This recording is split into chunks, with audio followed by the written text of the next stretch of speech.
Kia ora whānau. I'm in my garden today and I'm going to give a short video tour to show what it's looking like about 6 months after we've moved in. I can make some more videos showing and sharing my gardening hobby and showing the progress and changes that happen as we go on. So I'm going to start by showing you in context. There's our house, there is our rabbit enclosure with Jam and Jasper having a nice little cuddle up on top of their house, and behind the rabbit enclosure is the first half of our veggie garden. So the first thing that happened when we moved in here, that's how big our lawn is. The first thing that happened when we moved in here, hi Jam, hello, hello, would you like some grass? Would you like some grass, huh? Hello, here we go, I'll give you some more later. The first thing I did when we moved in here is I set up some no-dig beds along the edge of this wall here, and I thought immediately that this would be like a good place to put a veggie garden, but I've only just started actually establishing the veggie garden thanks to Madame Interruption here. I didn't have much time for a few months, but I just put in a few beds and we grew some lettuce and some bok choy, although that did not do very well at all, and we grew some tomatoes, which actually outperformed my expectations entirely. I mean, look at that.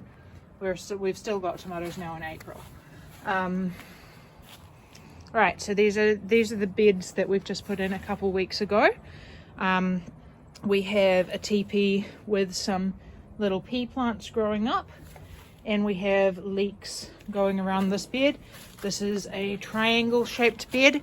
We're planning to add in 4 more triangle shaped beds to make a square or rectangle shaped garden. Hello. And that one there under the hose, and I've just mulched it with newspaper because weeds were just coming up all over it.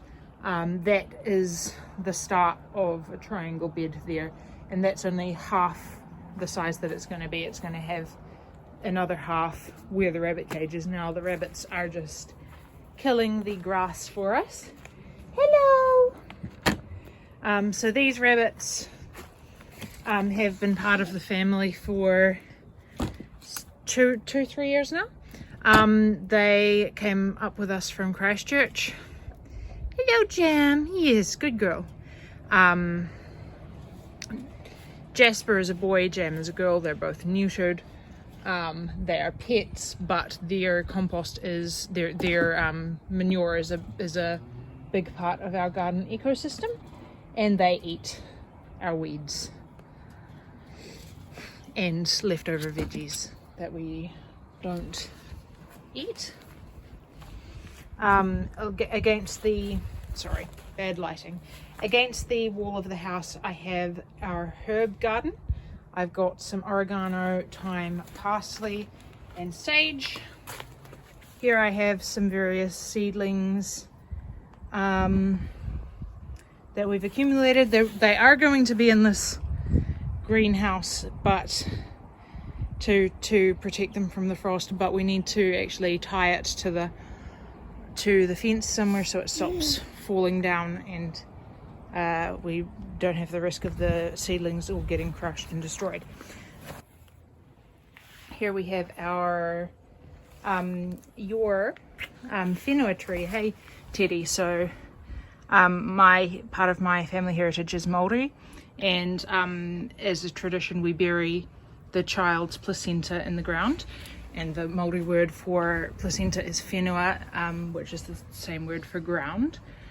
And it's sort of a symbol of saying this nourished the child, this was the child's tether to their mother, and then in Māori mythology the earth is looked upon as a mother, so it's saying now we're tethered to and nourished by Mother Earth. And I am a Christian, but I still can appreciate that.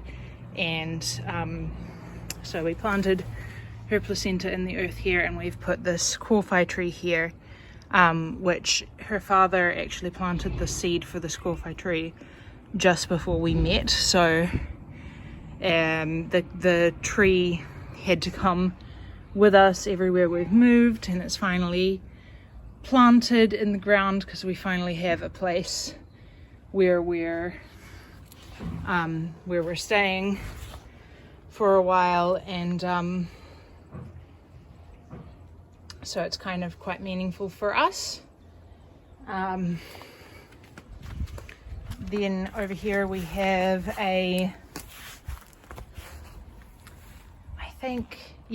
this one's the Pohutakawa, and this one is the Rata. And they are very similar trees, but Pohutakawa live north of a mountainous region where they can't survive, and the Rata live south, I think. So they both can live they can completely live in the same area, but they've been separated at some point and then developed differently. And around these trees, I would really like to do some more native plants and make sort of like an educational mimic native forest garden for kids to see and be able to like spend time in and gain a connection to the native forest. Hopefully observe wildlife. We have some beautiful wildlife around here, so looking to feed and nourish it. Here we have our compost station. So currently we have this, which is just sort of general compost. Oh, hello, neighbor's dog. Okay, here we have our leaf mold, which we've just set up. So that's just a wire cage, and we, as it's autumn, I'm trying to collect as much leaf matter for the garden as I can. I go out and, I'm so sorry about the neighbor's dog. I go out and collect leaves as often as I can, and then when I have a few bags of them, run them over with the lawnmower and put them in here. And I'm trying to get this filled up, trying to also balance this compost out with some leaf matter, because we definitely have too much nitrogen and not nearly enough carbon in this compost bin, and it's not doing so well because of that. So I'm just trying to, I would love to get some more leaves to balance that out, and then also I'd love to have enough leaves to do some mulching with leaves around the front garden, which you're going to see. Those are our bokashi bins, so we fill those up with food scraps and let them pickle for a little bit before they go in here, and that allows us to compost things like meat and small chicken bones, because I hate putting things in the rubbish if I don't have to. All right, here is our trampoline.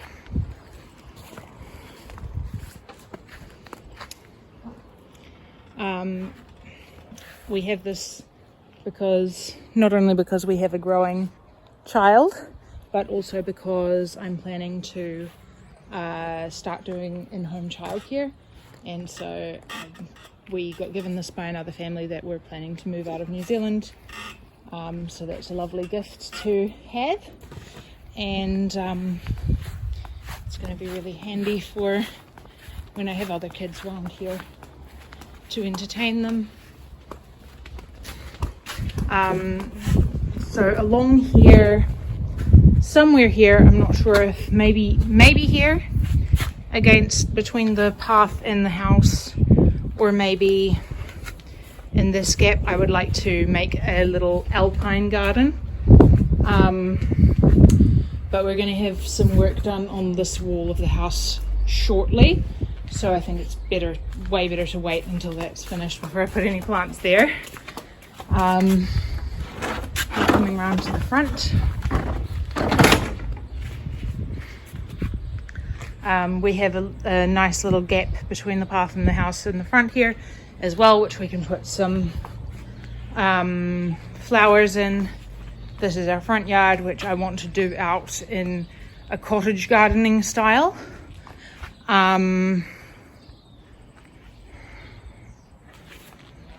But as I said, I'm not putting any plants here until I know whether this wall is going to have work done on it or not. But I love the cottage gardening style. I am passionate about permaculture gardening, and cottage gardening just fits really, really well with permaculture. They both kind of are developed from two different periods of history, but in the same vein, looking at nature and the way plants are and interacting with them and being a part of nature, and gardening in a way that lets the natural systems that plants would naturally be developing and living by, working with the system rather than setting up our own thing.